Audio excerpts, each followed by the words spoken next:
Hello friends, welcome you all on Learn It IIT J with Babita on with Chemistry Chapter 1 Structure of Atom. What is an atom? Atom is derived from Greek word atomio which means indivisible. एक ऐसा word जो एक Greek word से निकाला गया है एटोमियो. एटोमियो का मतलब होता है इंडिविजिबल, जो और फर्दर पार्ट्स में डिवाइड ना किया जा सके. लेकिन साइंस में जब टेक्नोलॉजी बढ़ती गई हमने देखा कि हम इसे और फर्दर पार्ट्स में डिवाइड कर सकते हैं. That is particles like electrons, protons, neutrons, positrons, antineutrino and other elementary particles. हमने देखा कि पार्टिकल्स होते हैं वो उनका कुछ मास होता है, चार्ज होता है, उनकी फर्दर डिस्कवरीज की गई. इलेक्ट्रॉन जिसका मास होता है 9.1 इंटू 10 की पावर -31 kg. चार्ज ये नेगेटिवली चार्ज होता है इसलिए -1.6 इंटू 10 की power -19 coulomb. It was discovered by J.J. Thomson. ये एक प्रोसेस था. Cathode rays we will discuss further in the chapter. Proton it is positively charge. Its mass is 1.67 into 10 की power -27 kg. Its charge is plus 1.6 into 10 की power -19 coulomb. It was discovered by Goldstein. Neutron it is neutral particle which mass is 1.67 into 10 की power -27 kg, which is equal to mass of proton, but it has no charge as it is neutral, and its discovery was done by Chadwick. Next, cathode rays. Cathode rays were discovered by J.J. Thomson. J.J. Thomson ने इसका charge calculate किया था, charge upon mass of cathode rays. He took a long narrow pipe and made it a vacuum pipe and put it to electrode. उसने एक vacuum pipe लिया, उसमें 2 tubes लगाई और उसमें 2 इलेक्ट्रोड्स को खड़ा किया. फिर उसके बाद उसने करंट पास किया उसमें और उसने देखा कि ग्लोइंग स्ट्रीट लाइट उससे पास हो रही है और वो एनोड पे जाकर लग रही है, एनोड के पीछे.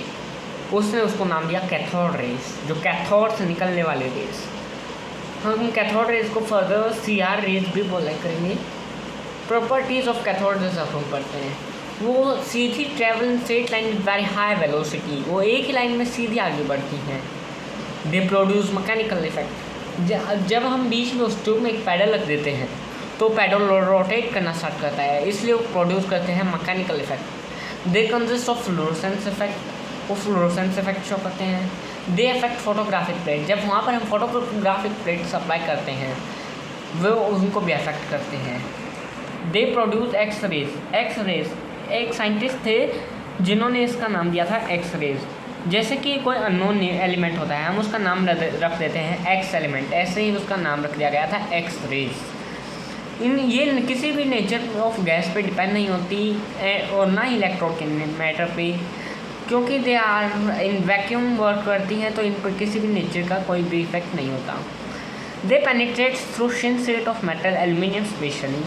जब हम वैक्यूम पाइप के बीच में एल्यूमिनियम की एक पतली सी लेयर रखते हैं, शीट भी कोई भी मेटल की, एल्यूमिनियम की स्पेशली, उससे वो पेनिट्रेट कर जाती है इसे. अब E upon mass charge to mass ratio जो J.J. थॉमसन ने कैलकुलेट किया था उसकी वैल्यू थी 1.75820 इंटू 10 की पावर 11 कूलम पर किलोग्राम. इसका सिंबल था electron. It is very important point two be noted. Next, जैसे जैसे टेक्नोलॉजी बढ़ती गई साइंटिस्ट ने इसी एक्सपेरिमेंट को एनोड से कैथोड, कैथोड से एनोड करने की कोशिश की और ऐसे ही डिस्कवरी ऑफ एनोड रेस हुई. In 1866, by E. Goldstein, he performed the cathode rays experiment with perforated holes in canals. इसलिए इन्हें canal rays भी बोला जाता है. उसने छोटे छोटे होल कर दिए थे उसमें. Cathode rays travel only from anode to cathode, but he found that rays traveling from cathode to anode also. He named them anode rays, also known as AR rays. Now, properties of anode rays. They are positively charged, so that they deflect towards negative charge plates. इसका मतलब साफ है, अगर वो positive charge है तो negative charge plates की तरफ जा रही हैं. उनका जो चार्ज टू मास रेशियो था वो कैथोड रेज से स्मॉलर था. और प्रॉपर्टीज़ ऑफ एनोड रेज थी वो ऐसी थी कि वो नेचर ऑफ गैस और मैटर ऑफ इलेक्ट्रॉन्स पर डायरेक्टली डिपेंडेंट थी. जैसे जैसे हम उन्हें चेंज कर देते उनके पोजीशंस, लाइट्स की पावर चेंज होती जाती थी। प्रॉपर्टीज़ ऑफ एनोड रेज में जो चार्ज है वो था 1.627 × 10⁻⁻⁹ कूलम और इसका सिंबल है P+। This thing is here also to be noted. Discovery of neutron, protons मिल गए, इलेक्ट्रॉन्स मिल गए, उसके बाद भी साइंटिस्ट ने देखा कि हम कुछ और नहीं कर सकते क्या, और ऐसा ही चैडविक ने 1932 में किया। उसने बेरिलियम और हीलियम लिया, हीलियम के अल्फा पार्टिकल्स लिए और उन दोनों को कोलाइड कराया, तो उसने पाया कि हमें एक न्यूट्रॉन जो कि न्यूट्रल है वो मिल रहा है। It is an chargeless particle. उसका मास जो था वो प्रोटॉन से थोड़ा ज़्यादा था, 1.632 × 10⁻⁻31 kg। इसका सिंबल N था। अब हम एटॉमिक मॉडल्स पे चलते। एटम में देखा गया कि क्या क्या थे। उसके बाद लोगों ने देखा कि एटम है क्या, एटम किस चीज़ में आता है, तो फर्दर एटॉमिक मॉडल बनाए गए और सबसे पहले इसकी कोशिश की गई J.J. थॉमसन ने। In 1896 J.J. Thomson studied atom like plum pudding model, watermelon model और एप्पल पाई मॉडल। उसने एक तरबूज की तरह, प्लम की तरह वो देखा, जैसे इट इज़ एन एटम, और इसमें प्रोटॉन्स, न्यूट्रॉन्स, इलेक्ट्रॉन्स सारे ऐसे बिखरे पड़े हैं, इनमें थोड़ी थोड़ी डिस्टेंस है, ये इरेगुलर डिस्ट्रीब्यूशन में कैसे कैसे पड़ी है। Atom is positively charge uniformly sphere in which electrons are embedded between them unevenly. उसने कहा atom positively charge uniform sphere है, शेप्ड है, जिसमें इलेक्ट्रॉन्स चिपके हुए हैं, वो भी कहीं कहीं अनइवनली। उसने इसका शेप बताया that is possesses of shape spherical with order of radius 10⁻⁻10 metre equal to 1 angstrom. उसने बताया कि इसका साइज स्फेरिकल होता है, यानी इसकी रेडियस 1 आर्मस्ट्रॉन्ग यानी 10⁻⁻10 मीटर के बराबर होती है। उसके बाद सेकेंड ट्राई की गई रुथरफोर्ड ने अल्फा स्कैटरिंग मॉडल दिया। रुथरफोर्ड ने क्या किया, उसने एक गोल्ड थिन फॉइल लिया और अल्फा पार्टिकल ऑफ हीलियम से उन्हें बॉम्बार्ड कराया, तो उसने पाया कि जो अल्फा पार्टिकल्स थे वो नेगेटिवली चार्ज थे, और जब उसने उन्हें बॉम्बार्ड किया तो mostly particles nearly 99% pass straight वो सीधे निकल गए उससे आराम से बिना किसी। Very few deviated at small angle, बहुत कम यानी 0.9%, and very few alpha particle 1 in 20,000 यानी हर 20,000 में एक पार्टिकल, बहुत कम अल्फा पार्टिकल्स थे जो डेविएट हो गए, बाउंस बैक हो गए अपने पाथ पर, जिस पर आए उसी पर 180 डिग्री पे घूमकर वापस लौट गए। अब फीचर्स ऑफ रुथरफोर्ड मॉडल पढ़ते हैं हम। जो रुथरफोर्ड का मॉडल था उसमें मैक्सिमम स्पेस एम्प्टी थी। उसने बताया था कि एटम्स के बीच में खाली एक हार्ड पार्टिकल है जहाँ पर वो सारे बाउंस बैक 180 डिग्री वाली चीज़ें लग रही हैं, उसे उसने नाम दिया न्यूक्लियस, और इलेक्ट्रॉन्स बाहर घूम रहे हैं, वो बीच में नहीं है। He told that in centre where some particle bounce, Rutherford named it as hard particle nucleus. उसने साइज दे दिया रेडियस का, जो कि बिल्कुल J.J. थॉमसन से मिलता था, 10⁻⁻10 मीटर। उसने जो न्यूक्लियस बताई उसका भी उसने रेडियस दिया 10⁻15 मीटर, लेकिन उसमें कुछ लिमिटेशंस थी। he could not explain stability of atom। वो एक्सप्लेन नहीं कर सका कि एटम की स्टेबिलिटी क्या है, कि वो ना एक्सप्लेन कर सका कि हाइड्रोजन का स्पेक्ट्रम क्या है, नहीं वो इलेक्ट्रॉन के डिस्ट्रीब्यूशन और एनर्जी ऑफ इलेक्ट्रॉन डिस्ट्रीब्यूट कर सका कि कैसे इलेक्ट्रॉन घूमता है, क्या उसकी एनर्जी लेवल है, एटम कैसे है, वो क्यों घूम रहा है, उसमें क्या चार्ज है, क्या है। लेकिन उसने एक फॉर्मूला दिया था, जो नंबर ऑफ पार्टिकल्स डेविएटेड थे 1 in each 20,000, that is number of particles deviated is directly proportional to z square at theta square।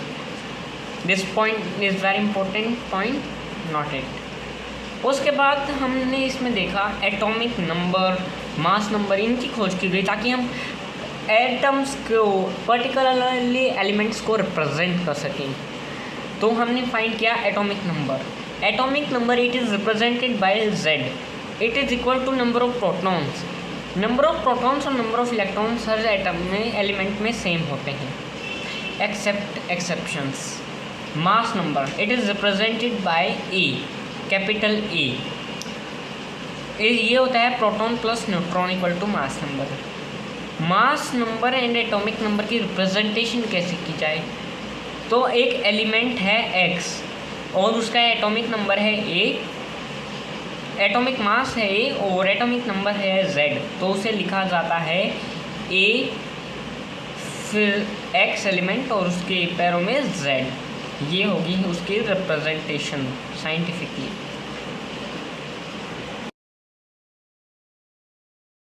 Isotopes की अब हम स्टडी करते हैं। आइसोटॉप्स क्या होते हैं? जिनका सेम एटॉमिक नंबर हो लेकिन डिफरेंट मास नंबर हो, जैसे 12 6 कार्बन, 13 6 कार्बन और 14 6 कार्बन। इन तीनों में इनका एटॉमिक नंबर सेम है लेकिन इनका मास नंबर 12 13 14 चेंज कर रहा है। ऐसे ही हाइड्रोजन में है। हाइड्रोजन में इन तीनों का एटॉमिक नंबर 1 1 है लेकिन इनका मास नंबर 1 2 3 है, जैसे कि प्रोटियम, डाइट्रियम और ट्रिटियम में इसका 1, इसका 2 और इसका 3। ऐसे ही आइसोबार्स होते हैं। आइसोबार में सेम मास नंबर लेकिन डिफरेंट एटॉमिक नंबर होता है। एटॉमिक नंबर है वो चेंज हो जाता है लेकिन एटॉमिक मास नंबर है वो सेम रहता है, जैसे कि 14 6 कार्बन और 14 nitrogen 7।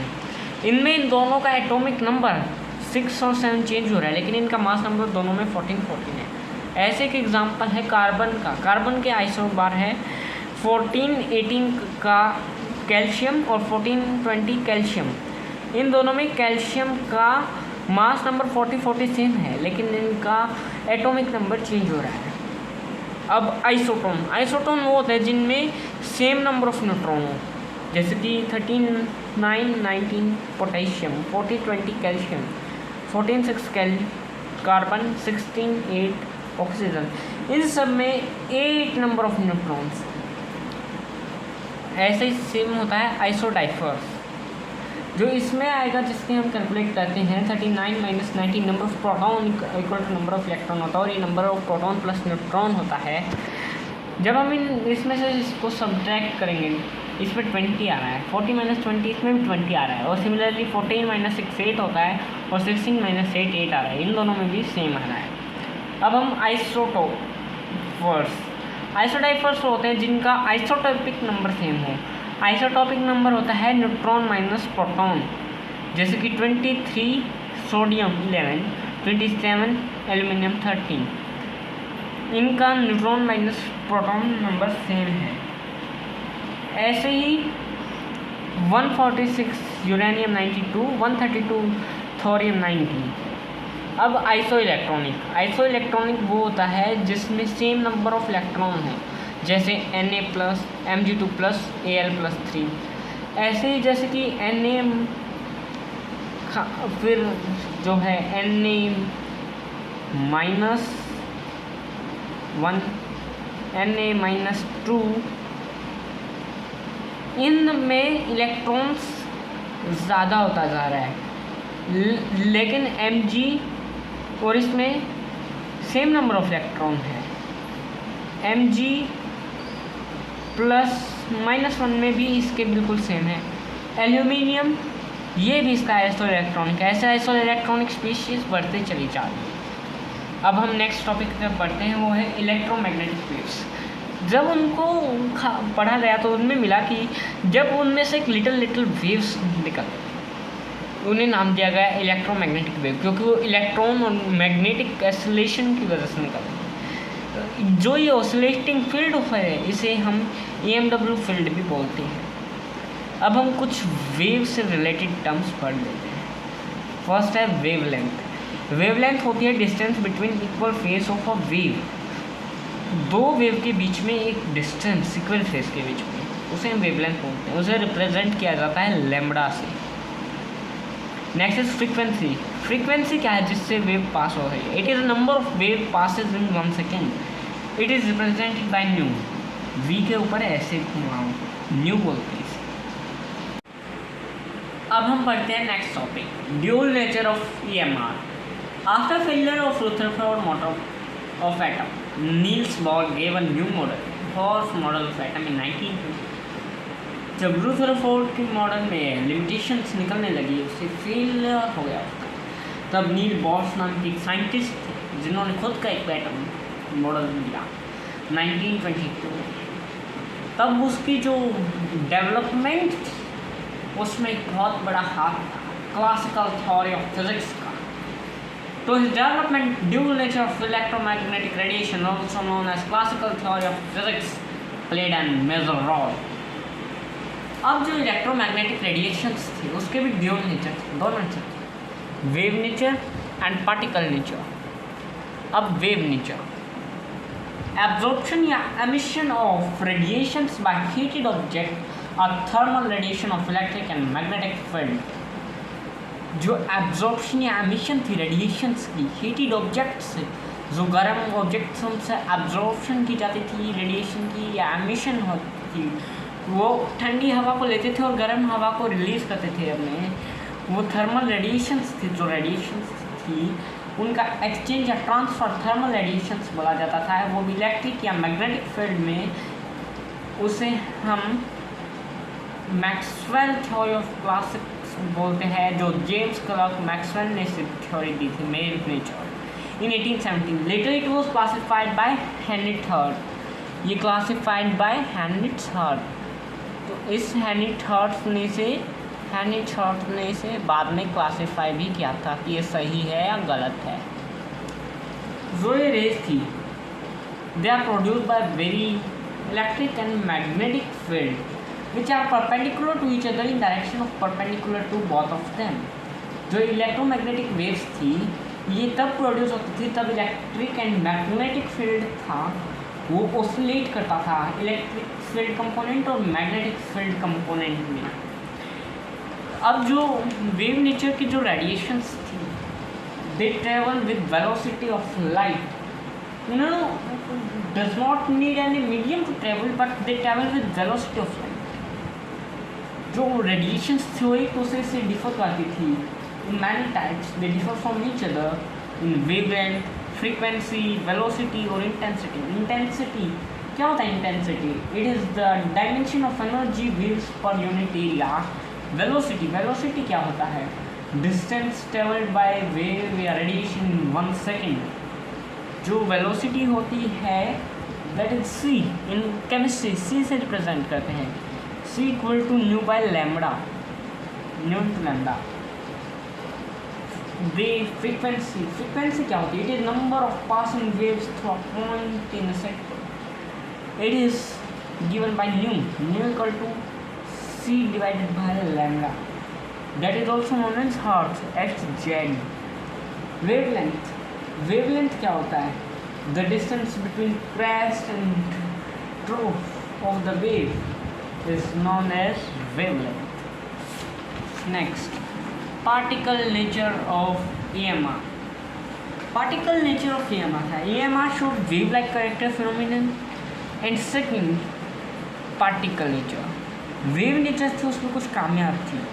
It could not explain the nature of emission of radiations from hot bodies which include bodies change in colour with temperature. जब बॉडीज गर्म होती थी उनका टेम्परेचर चेंज हो जाता था। Change in black body radiations, जब वो गर्म होती थी तो उनकी जो रेडिएशंस थी उनमें फ्रीक्वेंसीज में जो डिफरेंस आता था उससे एक्सप्लेन नहीं कर सकी। वेरिएशन ऑफ लाइन स्पेक्ट्रा, जब हम वेव नेचर को एक्सप्लेन करते तो ऐसे एक्सप्लेन करते हैं, वो कुछ लाइंस की एक सीरीज़ होती है। फिर यहाँ पर जैसे कि वो होता था उसमें वेरिएशन आ जाती थी, ये लाइन इधर सर जाती थी, इसके बीच में कोई और लाइन आ जाती थी, ऐसे उसमें वेरिएशन आ जाता था, लाइन स्पेक्ट्रा। उसे हम आगे बॉर्स मॉडल में एक्सप्लेन वे में पढ़ेंगे। उसके बाद black body radiation. Black body radiation होती क्या है? Black body radiation is an ideal body which emits radiation and absorbs radiation of all frequencies. The radiation emitted by this body is known as BBR or black body radiation। Black body radiation एक ideal body है जो emits करती है radiation और absorbs करते हैं radiation और frequencies. The radiation emitted of the body, जो रेडिएशन एमिट की जाती है, बाहर छोड़ी जाती है, उन्हें ब्लैक बॉडी रेडिएशन बोला जाता है। मैक्स प्लैंक ने 1900 में इस कंसेप्ट को दिया था। मैक्स प्लैंक, तो वहाँ से थ्योरी अराइज होती है प्लैंक्स थ्योरी। प्लैंक्स थ्योरी और क्वांटम थ्योरी भी से बोला जाता है। According to this theory, energy cannot be absorbed या emitted continuously, but it is emitted in the form of small packet या discrete form called quanta। इसलिए हम इसे थ्योरी ऑफ क्वांटा भी बोलते हैं। Quanta are also said photons which travels with speed of light. तो इन्हें क्वांटा थ्योरी, फोटोन थ्योरी भी बोला जाता है। This quanta is known as photon in case of light only. Photons travel with speed of light, this we have known. Energy is directly proportional to nu according to this theory. E is directly proportional to nu. So h Planck's constant जो value आई h की, Planck's constant दिया गया है इसे, जो इसे equal करता था। इसकी एक वैल्यू थी 6.31 इंटू 10⁻³ जूल पर सेकेंड। हम इसे लिखते हैं equal to H nu frequency. और जब वो फोटोन्स में डाले जाते थे, number of photon equal to N H nu. जो टोटल एनर्जी एमिटेड या absorb by particle is integral multiple of minimum of energy, that means energy of photons. जब टोटल एनर्जी एमिटेड या एब्जॉर्ब की जाती है पार्टिकल की, वो एक integral multiple of minimum energy होती है। यही होती है energy of photons. Particle nature ने एक चीज़ और बताई थी, इंटेंसिटी ऑफ लाइट एमिटेड या amount of light emitted, brightness जो होती है वो ऑर्डिनरी ऑब्जेक्ट्स में परफेक्टली नहीं एक्सप्लेन कर सकते हैं। अगर वेवलेंथ बढ़ेगी तो उसकी फ्रीक्वेंसी कम होगी, हाइयर वेवलेंथ लो फ्रीक्वेंसी, अगर लो फ्रीक्वेंसी होगी तो हाई वेवलेंथ होगी। अब हम